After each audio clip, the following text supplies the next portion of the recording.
The truth is, the exhaustion went beyond physical exhaustion, even though physical exhaustion was definitely part of it.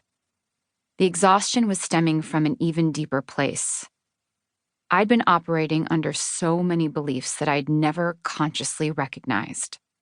Beliefs about human worth tied to our productivity. You must always be productive. You must always be improving. You can only relax once you reach your goal and become more impressive. I never felt like I was allowed to just be. And I didn't think I was allowed to accept myself the way I was because the way I was wasn't good enough. I was deeply flawed, and I thought until I fixed all my flaws, I had to suffer. I was never able to enjoy and relax, not only because I'd chosen a life and career that was so nerve-wracking to me, but also because I was constantly supposed to be self-improving and getting somewhere else. And because the goalpost is always moving and I never actually got there, it never ended. I never felt calm, and it was frying my nerves. Usually when I started feeling this way, I looked for a self-help book to help me figure out what was wrong with me and how to fix it. But this time, something inside me told me that instead of reading another self-help book that promised to heal me on a cellular level from the inside out, what I really needed was to stop. After more than a decade dedicated to rabid self-improvement, the answer for my exhaustion wasn't more self-improvement. It couldn't be. I'd already tried that over and over. I didn't want to be a project anymore. Honestly, I was too tired to be a never-ending project. Right now, the only answer that felt relieving to me was rest. Rest from self-improvement.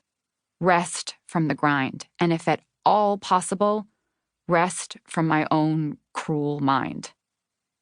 When you're burnt out, the answer isn't more pressure. It's less. I needed to, somehow, get off the hamster wheel I was on. I needed existential rest. I needed soul rest. I needed to opt out of the entire story I'd written for myself about what I was supposed to be doing. We live in a culture that doesn't really understand or respect burnout. We all soak in this belief that exhaustion is weak and that we all just need to buck up and be a little bit less lazy. That's what I'd been trying to do, but it wasn't working for me. So I needed to give myself permission to opt out of our entire culture that tells us we're never good enough and never doing enough. I needed to figure out if it was even possible to wake up every morning and not feel guilt or dread. 4 years earlier, I realized that dieting and trying to lose weight over and over again had run me ragged. Dieting messed me up physically and mentally and emotionally. So I decided to stop dieting. I bought bigger pants. I deliberately unlearned most of our misguided cultural beliefs about food and weight and health. I examined some of the root causes of my body fixation, and it all eventually became the Fuck It Diet book. My decision to opt out of our cultural diet mania completely changed my life. But after a few years, I realized that I still had cultural expectations about everything else, not just food and weight. Diet culture pushes the belief that we should always be striving for control over food and over our bodies. It says that less food and being thinner is always better. But diet culture is actually just a subset of our culture at large that's obsessed with control and hustling and personal responsibility and hyper-productivity. And when I addressed my relationship with food, I'd only actually addressed a small part of a bigger cultural paradigm that worships control and self-punishment.